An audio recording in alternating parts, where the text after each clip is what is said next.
ഒരു temp agency വഴിയാണ് എനിക്ക് ജോലി കിട്ടിയത്. ആർക്ക് വേണ്ടിയാണ് വർക്ക് ചെയ്യുന്നതെന്നോ എന്താണ് ജോലിയെന്നോ എനിക്ക് ഒരു ഐഡിയ ഇല്ലായിരുന്നു. ശമ്പളം നല്ലതാണെന്ന് മാത്രമേ എനിക്ക് അറിയായിരുന്നുള്ളൂ. രാത്രി 7:25 തുടങ്ങുന്ന ഒരാഴ്ചത്തെ പണി. എന്റെ ക്രെഡിറ്റ് കാർഡ് ബില്ലുകളും അടുത്ത മാസത്തെ വാടകയുടെ വലിയൊരു ഭാഗവും കൊടുക്കാൻ എനിക്ക് ആ ശമ്പളം മതിയായിരുന്നു. ആ പൈസയ്ക്ക് വേണ്ടി ഞാൻ എന്തും ചെയ്യാൻ റെഡിയായിരുന്നു. പക്ഷെ ഞാൻ എന്തിലേക്കാണ് ചാടുന്നത് എന്ന് ഞാൻ അറിഞ്ഞിരുന്നെങ്കിൽ എന്ന് ഞാനിപ്പോ ആഗ്രഹിച്ചു പോവാണ്. ഞാൻ ആ അഡ്രസ്സിൽ എത്തിയപ്പോ ശരിക്കും അത്ഭുതപ്പെട്ടു പോയി. കാടിന്റെ ഇടയിൽ കൂടെ മണ്ണിട്ടൊരു വഴി. ആ വഴിയുടെ ഏറ്റവും അറ്റത്താണ് ആ ഒരു ഫെസിലിറ്റി ഉള്ളത്. അതിന്റെ പുറത്ത് റെഡ് സിന്തറ്റിക് കോർപ്പ് എന്ന് ഒരു വലിയ ബോർഡ് വെച്ചിട്ടുണ്ടായിരുന്നു. അടയാളങ്ങളൊന്നുമില്ലാത്ത വെളുത്ത നിറത്തിലുള്ള ഒരു 3 നില കെട്ടിടം. അത് കണ്ടിട്ട് അത് എന്തിന്റെ സ്ഥലമാണെന്ന് എനിക്ക് ഒരു ഐഡിയയും കിട്ടിയില്ല. അതിന്റെ ലൊക്കേഷൻ എന്നെ വല്ലാതെ കുഴപ്പിച്ചു. പേര് വെച്ച് നോക്കിയപ്പോ അതൊരു ബയോടെക് കമ്പനിയാണെന്ന് എനിക്ക് തോന്നി. ചിലപ്പോ ഈ റേഡിയോ ആക്റ്റീവ് വേസ്റ്റ് ഒക്കെ ക്ലീൻ ചെയ്യിക്കാനായിരിക്കും എന്നെ വിളിച്ചെന്ന് ഞാൻ വിചാരിച്ചു. അവര് തരുന്ന പൈസക്ക് എന്റെ ഹെൽത്തിന് റിസ്ക് ചെയ്യാനും ഞാൻ തയ്യാറായിരുന്നു. ബിൽഡിങ്ങിനുള്ളിൽ കയറിയപ്പോ ഞാൻ റിസപ്ഷനിസ്റ്റിനെ കണ്ടു. അവർ എന്നെ 2ാമത്തെ നിലയിലെ റൂം നമ്പർ 371 വിട്ടു. അവിടെ എന്റെ പുതിയ ബോസായ അല്ലിനെ കാത്തിരിക്കാനാണ് അവര് പറഞ്ഞത്.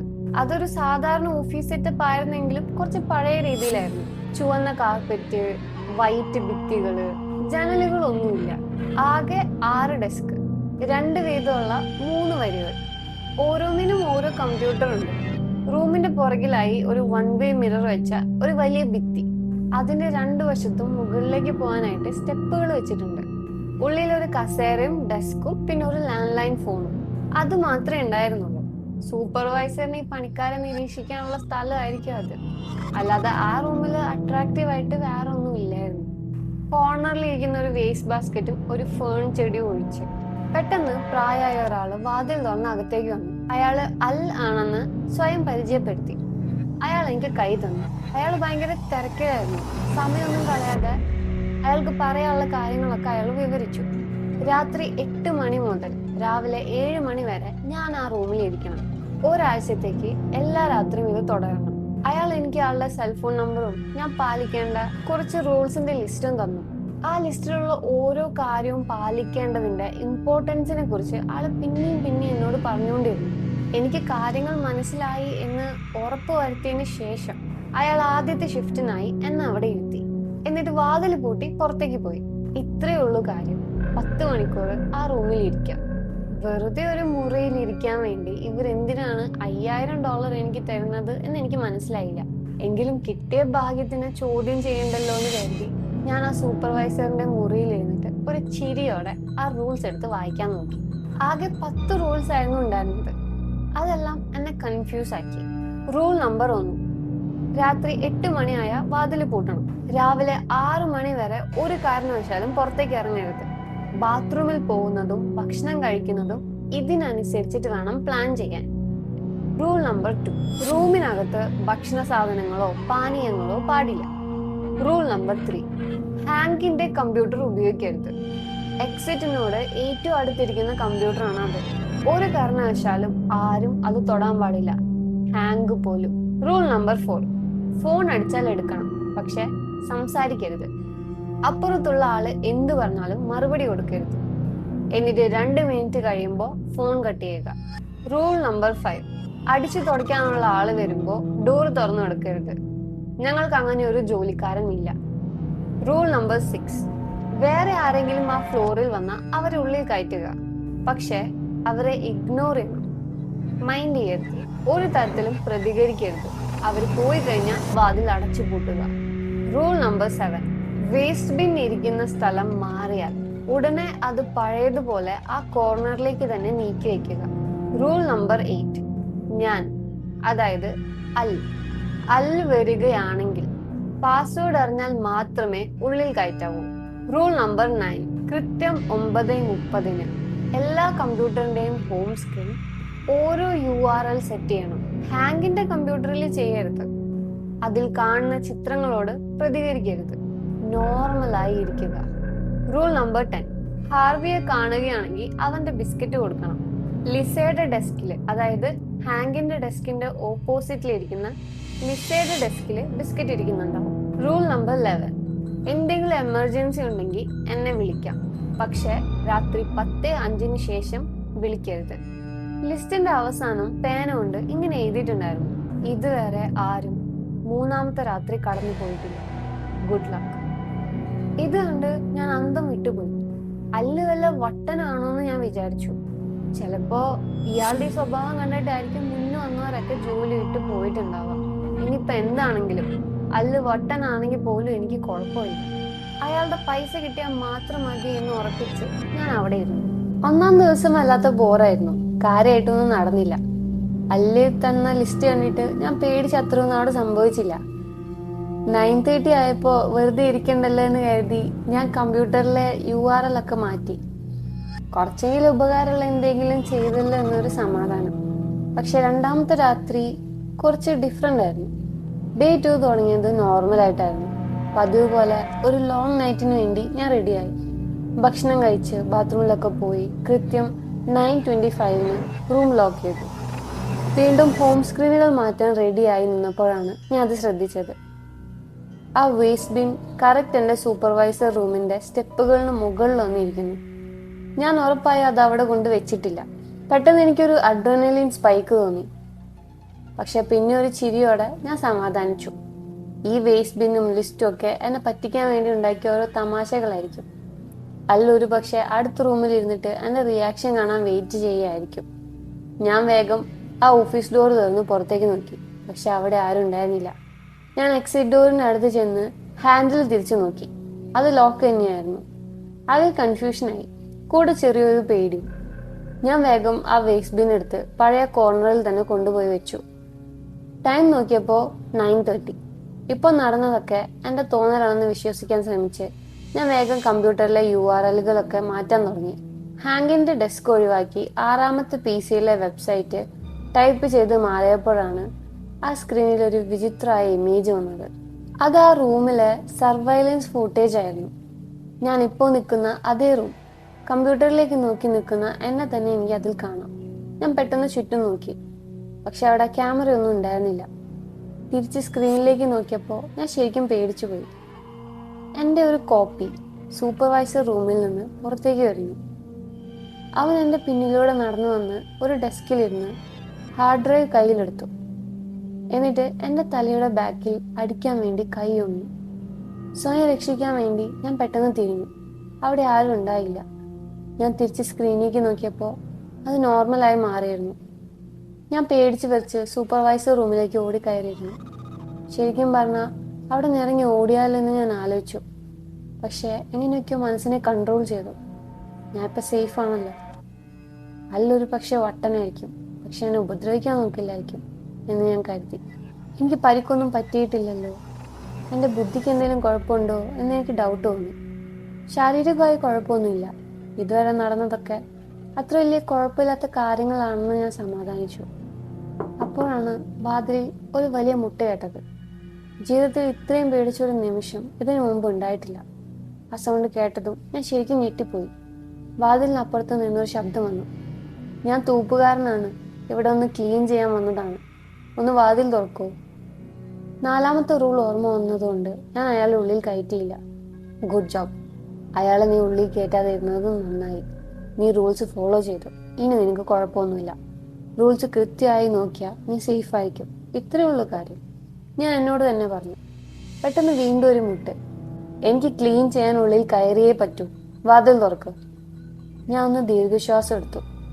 എൻ്റെ ആങ്സൈറ്റി ഒക്കെ മാറ്റിവെച്ച് അയാൾ പോകുന്നത് വരെ ഞാൻ മൈൻഡ് ചെയ്തില്ല. അതൊരു വലിയ കാര്യമായി എനിക്ക് തോന്നി. ആ ചലഞ്ച് ഞാൻ ജയിച്ചു. എങ്കിലും ഞാൻ നല്ല ടെൻഷനിലായിരുന്നു. പിന്നീടുള്ള കുറച്ച് മണിക്കൂർ പ്രത്യേകിച്ചൊന്നും നടന്നില്ല. ഒരു ഘട്ടത്തിൽ ഞാൻ ഒന്ന് മയങ്ങിപ്പോയി. രാത്രി 2:30 ആയപ്പോഴാണ് അടുത്ത സംഭവം.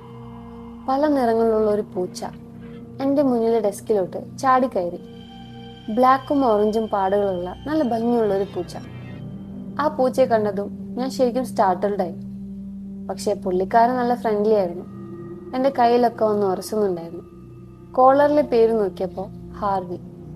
എനിക്ക് എന്ത് ചെയ്യണമെന്ന് അറിയായിരുന്നു. ഞാൻ ലിസിയുടെ ഡെസ്കിൽ തിരിഞ്ഞ് ആ ട്രീറ്റ്സ് ഇരിക്കുന്ന ജാറ് കണ്ടുപിടിച്ചു. ഹാർവിക്ക് ഒരെണ്ണം കൊടുത്തു. അവൻ അത് കഴിച്ചിട്ട് നല്ല ഹാപ്പിയായി പർ ചെയ്യാൻ തുടങ്ങി. പക്ഷെ അടുത്ത നിമിഷം ഞാൻ ഞെട്ടിപ്പോയി. അവൻ വാതിലിന്റെ അടുത്തേക്ക് ഓടിയിട്ട് മതിൽ തുളച്ചു പോകുന്നത് പോലെ അപ്പുറത്തേക്ക് അങ്ങ് പോയി. എന്റെ വായ അത്ഭുതം കൊണ്ട് തുറന്നിരിക്കുമായിരുന്നു. ആദ്യമൊന്ന് പേടിച്ചെങ്കിലും വീണ്ടും ഒരു റൂൾ കൂടി കറക്റ്റായി പാലിച്ചല്ലോ എന്നൊരു സാറ്റിസ്ഫാക്ഷൻ തോന്നി. കേൾക്കുമ്പോൾ വിചിത്രമായി തോന്നാം, പക്ഷെ എനിക്ക് പതുക്കെ ഈ ജോലി ഇഷ്ടപ്പെടാൻ തുടങ്ങി.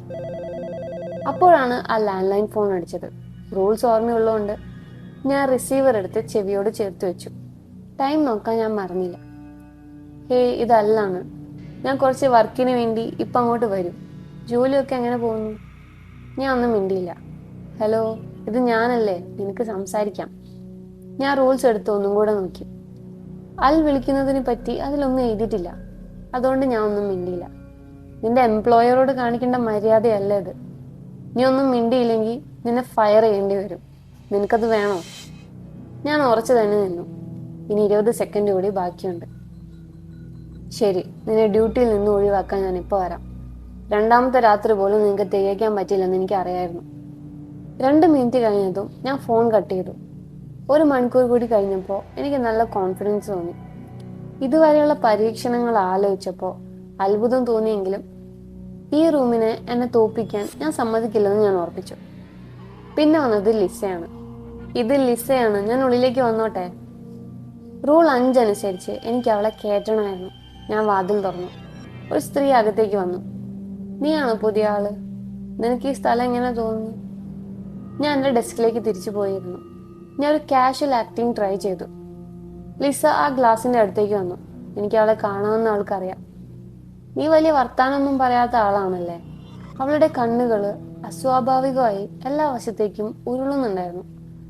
അവളുടെ തൊലി എല്ലിൽ നിന്ന് അടർന്നു വീഴുന്നത് പോലെ തൂങ്ങി കിടക്കാണ്. ഞാൻ ഒന്നും മിണ്ടിയില്ല. അവൾ പിന്നൊന്നും പറഞ്ഞില്ല. പകരം കുറെ നേരം ആ ഗ്ലാസ്സിലേക്ക് തന്നെ നോക്കി നിന്നു. എനിക്ക് ശരിക്കും അസ്വസ്ഥത തോന്നി.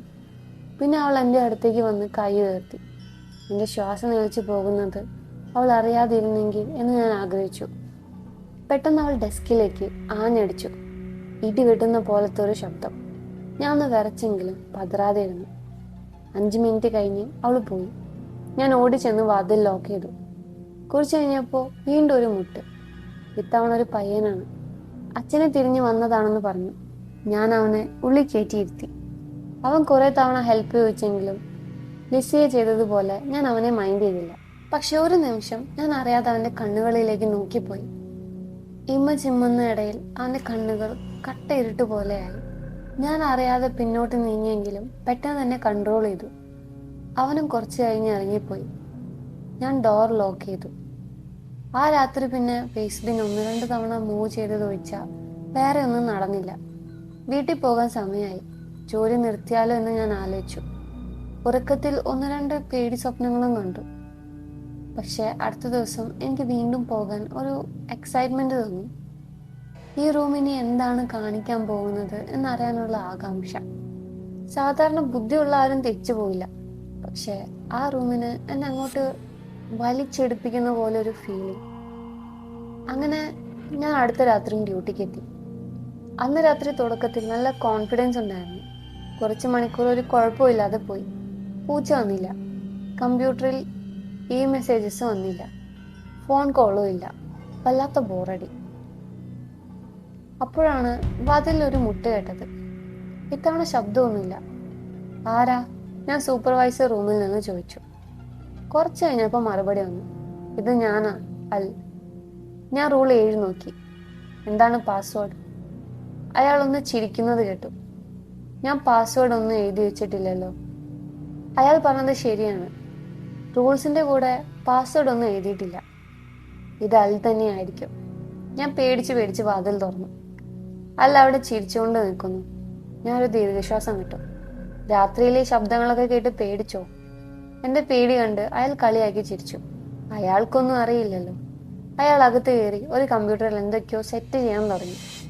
അല്ല, നിങ്ങൾ എന്തുകൊണ്ടാണ് പാസ്വേഡ് എഴുതി വെക്കാഞ്ഞത്? ഞാൻ ചോദിച്ചു. അയാൾ വീണ്ടും ഒന്ന് ചിരിച്ചു. അതൊരു ട്രിക്കാണ്. എന്റെ വേഷത്തിൽ വരുന്ന ആരെങ്കിലും ഒരു പാസ്വേഡ് ഉണ്ടാക്കാൻ നോക്കിയാൽ അത് ഞാനല്ലെന്ന് എളുപ്പത്തിൽ മനസ്സിലാക്കാം. മനസ്സിലായോ? പുള്ളി തിരിഞ്ഞ് കമ്പ്യൂട്ടർ നോക്കി വർക്ക് ചെയ്യാൻ തുടങ്ങി. എനിക്ക് പുള്ളിനെ ശല്യം ചെയ്യണമെന്നുണ്ടായിരുന്നില്ല. പക്ഷെ ചോദിക്കാതിരിക്കാൻ പറ്റിയില്ല. സത്യത്തിൽ എന്താണ് ഈ സ്ഥലം? എന്തുകൊണ്ടാണ് ഇവിടെ ഇങ്ങനെയൊക്കെ നടക്കുന്നത്? അയാൾ എന്റെ നേരെ തിരിഞ്ഞിട്ട് പറഞ്ഞു, ചില ചോദ്യങ്ങൾ ചോദിക്കാതിരിക്കുന്നതാണ് നല്ലത്. പ്രത്യേകിച്ച് നിന്റെ ഈ ശമ്പളത്തിന് നിനക്ക് അറിയേണ്ടതില്ലാത്ത ചോദ്യങ്ങൾ. അയാളുടെ ആ റിപ്ലൈയിൽ നിന്ന് എനിക്ക് തൃപ്തിയൊന്നും കിട്ടിയില്ലെങ്കിലും അയാളിൽ നിന്ന് വേറൊരു ആൻസർ ഇനി പ്രതീക്ഷിക്കണ്ട എന്നെനിക്ക് മനസ്സിലായി. ഞാൻ അയാളെ വർക്ക് ചെയ്യാൻ വിട്ടിട്ട് സൂപ്പർവൈസർ റൂമിൽ പോയിരുന്നു. ആ വൺ വേ ഗ്ലാസ്സിലൂടെ നോക്കിയപ്പോഴാണ് ഞാൻ ആ കാര്യം ശ്രദ്ധിച്ചത്. അല്ല ഉപയോഗിക്കുന്നത് ഹാങ്കിന്റെ കമ്പ്യൂട്ടറാണ്. ഞാൻ വേഗം ലിസ്റ്റ് എടുത്ത് ഒന്നും കൂടെ നോക്കി. അതെ, അത് ഹാങ്കിന്റെ ഡെസ്ക് തന്നെയാണ്. ആ കമ്പ്യൂട്ടർ ആരും തൊടാൻ പാടില്ല എന്ന റൂള് അല്ലിനും ബാധകമല്ലേ? ഞാൻ ലിസ്റ്റിന്റെ മറുഭാഗം വെറുതെ ഒന്ന് മറച്ചു നോക്കി. പേടിച്ച് എന്റെ നെഞ്ചിടിപ്പ് നിന്നു. ആ ഷീറ്റിന്റെ ബാക്കില് വലിയ ഒരു ബോൾഡ് അക്ഷരത്തിൽ എഴുതിയിട്ടുണ്ടായിരുന്നു, പാസ്വേഡ് ഡൈനർ എന്ന്. ഞാൻ വേഗം ഫോൺ എടുത്ത് അല്ലിന്റെ നമ്പർ ഡയൽ ചെയ്തു. ഒന്നോ രണ്ടോ ബെല്ലിന് ശേഷം പുള്ളി ഫോൺ എടുത്തു. ഹലോ, അവിടെ കുഴപ്പമൊന്നുമില്ലല്ലോ? അയ്യോ അല്ല, എനിക്ക് വലിയൊരു കുഴപ്പം പറ്റി. നിങ്ങളാണെന്ന് കരുതി ഞാൻ ഒരാൾ അകത്ത് കയറ്റി. അയാളിപ്പോ ഹാങ്കിന്റെ കമ്പ്യൂട്ടറിലാണ് ഇരിക്കുന്നത്. അപ്പുറത്തു നിന്ന് അൽ ഒരു നെടുവീർപ്പിട്ടു. അപ്പോഴേക്കും അല്ലിന്റെ രൂപത്തിലുള്ള ആ അപരൻ കമ്പ്യൂട്ടറിന്റെ ഫ്രണ്ടിൽ നിന്ന് എഴുന്നേറ്റു. ഞാൻ പറയുന്നത് ശ്രദ്ധിച്ച് കേക്ക്, അല്ല് പറഞ്ഞു. അയാൾക്ക് ഒരു ഡൗട്ടും തോന്നാത്ത രീതിയിൽ നോർമൽ ആയിട്ട് ഇരിക്കാം. നീ അവിടെ നിന്ന് ഓടാനോ മറ്റാരെങ്കിലും വിളിക്കാനോ നോക്കിയാ നീ തീർന്നു. മനസ്സിലായോ? മനസ്സിലായി. എന്റെ ഹൃദയം പടപടാന്നിടിക്കാൻ തുടങ്ങി. അപ്പോഴേക്കും ആ അപരൻ സൂപ്പർവൈസർ റൂമിലേക്ക് നടന്നു വരുന്നുണ്ടായിരുന്നു. ഞാൻ ഇപ്പോ വരാം, പേടിക്കണ്ട. അൽ ഫോൺ കട്ട് ചെയ്തു. ആ അപരൻ അടുത്തേക്ക് വന്നപ്പോ ഞാൻ എന്റെ വൈഫിനോട് സംസാരിക്കുന്നത് പോലെ ഫോൺ അടുത്തേക്ക് വെച്ചു. ഞാൻ പറഞ്ഞില്ലേ ഡാർലിംഗ്, 6 മണിക്ക് ഡ്യൂട്ടി കഴിയും, നീ ഉറങ്ങിക്കോ. എന്നെ കുറിച്ച് ആലോചിച്ച് വെറുതെ ടെൻഷൻ അടിക്കണ്ട. അല്ലിന്റെ ആ അപരൻ എന്റെ മുന്നിൽ തന്നെ നിന്നുകൊണ്ട് എന്നെ ഇപ്പൊ തുറിച്ചു നോക്കിക്കൊണ്ടിരിക്കാണ്. ഞാൻ ആ ഫോൺ എന്റെ നെഞ്ചിലേക്ക് ചേർത്ത് പിടിച്ചിട്ട് അയാളോട് ചോദിച്ചു, എന്തെങ്കിലും കുഴപ്പമുണ്ടോ? കുറച്ച് സെക്കൻഡ് അയാൾ എന്നെ നോക്കിയിരുന്നു. ആ കമ്പ്യൂട്ടറിൽ ഒരു ചെറിയ കുഴപ്പം, ഒന്ന് ഹെൽപ്പ് ചെയ്യൂ? എന്റെ നെഞ്ചെടുപ്പ് അയാൾക്ക് കേൾക്കാൻ പറ്റുന്നുണ്ടോ എന്ന് ഞാൻ പേടിച്ചു പോയി. ഞാൻ വരാം, ഈ കോൾ ഒന്ന് കഴിഞ്ഞോട്ടെ. അയാൾ ഒരു നിമിഷം കൂടെ അവിടെ നിന്നിട്ട് ഹാങ്കിന്റെ ഡെസ്കിലേക്ക് തിരിച്ചുപോയി. ഞാൻ ആകെ പാനിക് ആയിരുന്നെങ്കിലും ഫോണിൽ സംസാരിക്കുന്നത് പോലെ ഞാൻ എന്റെ ആക്ടിങ് കണ്ടിന്യൂ ചെയ്തു. കോളിന്റെ ലെങ്ത് നീട്ടാൻ വേണ്ടിയിട്ട് ഞാനൊരു വഴക്കിടുന്നത് പോലെയും ആക്ട് ചെയ്തു. അപ്പോഴാണ് ഞാൻ ആ കാഴ്ച കണ്ടത്. റൂമിന്റെ ഹാൻഡിൽ പതുക്കെ തിരിയുന്നു, വാതിൽ തുറന്നു. ജീവിതത്തിൽ ഇത്രയും വലിയ ആശ്വാസം ഞാൻ മുമ്പ് അനുഭവിച്ചിട്ടില്ല. സാക്ഷാൽ അൽ അകത്തേക്ക് കയറി വന്നു. പുള്ളി ആ ഗ്ലാസ്സിലൂടെ എന്നെ നോക്കി ചുണ്ടിന്റെ മേലെ വിരൽ വെച്ചിട്ട് മിണ്ടരുത് എന്ന് ആംഗ്യം കാണിച്ചു. ആ അപരനാണെങ്കിൽ അല്ല് വന്ന കാര്യം അറിഞ്ഞിട്ടില്ല. അൽ പതുക്കെ പുറകിലൂടെ വന്ന് ആ അപരന്റെ കഴുത്തിൽ പിടിച്ചു. ആ അപരൻ രക്ഷപ്പെടാൻ നോക്കിയെങ്കിലും അൽ അവനെ ശ്വാസം മുട്ടിച്ച് കൊന്നു. നിമിഷങ്ങൾക്കുള്ളിൽ ആ ബോഡി കാർപ്പറ്റിലേക്ക് അലിഞ്ഞ് ഇല്ലാതായി. ഞാൻ ഓടി ചെന്ന് അല്ലിനോട് മാപ്പ് പറഞ്ഞു. സോറി അല്ല, എനിക്കൊരു തെറ്റുപറ്റി എന്നൊക്കെ. അതൊന്നും സാരമില്ല, അല്ല ചിരിച്ചുകൊണ്ട് പറഞ്ഞു. ഇവിടെ ഇങ്ങനെ പലതും വരാറുണ്ട്, നീ സേഫ് ആണല്ലോ, അത് മതി. ഇനിയിപ്പോ ആ വാതിലൊന്ന് ലോക്ക് ചെയ്തേക്ക്, ഇനി എന്റെ വേഷം എടുത്ത് ആരും വരണ്ടല്ലോ. ഞാൻ വാതിലിന്റെ അടുത്തേക്ക് നടന്നപ്പോഴാണ് ഒരു കാര്യം ഓർത്തത്. ആ അപരം വന്നപ്പോ ഞാൻ വാതിൽ ലോക്ക് ചെയ്തിരുന്നില്ല. അതുകൊണ്ടാണല്ലോ അല്ലിനകത്തേക്ക് വരാൻ പറ്റിയത്. പെട്ടെന്ന് 10ാമത്തെ റൂൾ എന്റെ ഓർമ്മയിലേക്ക് വന്നു. ഞാൻ പതുക്കെ ഫോൺ എടുത്ത് കോൾ ലോഗ് നോക്കി. അല്ലിനെ ഞാൻ അവസാനമായി വിളിച്ചത് രാത്രി 10:18. അതായത് 10:05 എന്ന ഡെഡ് ലൈനിന് ശേഷം 13 മിനിറ്റ് കഴിഞ്ഞിട്ട്. ഞാൻ പതുക്കെ പുറകിലേക്ക് തിരിഞ്ഞു. അൽ എന്റെ തൊട്ടു പിന്നിൽ നിൽക്കുന്നു. അൽ, എന്താണ് പാസ്വേഡ്? അയാള് ഒരുമാതിരി ചിരിച്ചുകൊണ്ട് ചോദിച്ചു, എന്ത് പാസ്വേഡ്? ഞാൻ പിന്നെ അവിടെ നിന്നില്ല. കിട്ടിയ വഴിക്ക് ജീവനും കൊണ്ടോടി. ആ റൂമിന് ഇപ്പോഴും എന്നെ വലിച്ചെടുക്കാൻ പറ്റുന്ന ഒരു പവർ ഉണ്ടെന്ന് എനിക്ക് അറിയാമായിരുന്നു. പക്ഷെ ഇനി ഒരു കാലത്തും ഞാൻ അങ്ങോട്ട് തിരിച്ചു പോവില്ല. അറ്റ്ലീസ്റ്റ് പോവില്ല എന്ന് ഞാൻ പ്രതീക്ഷിക്കുന്നു.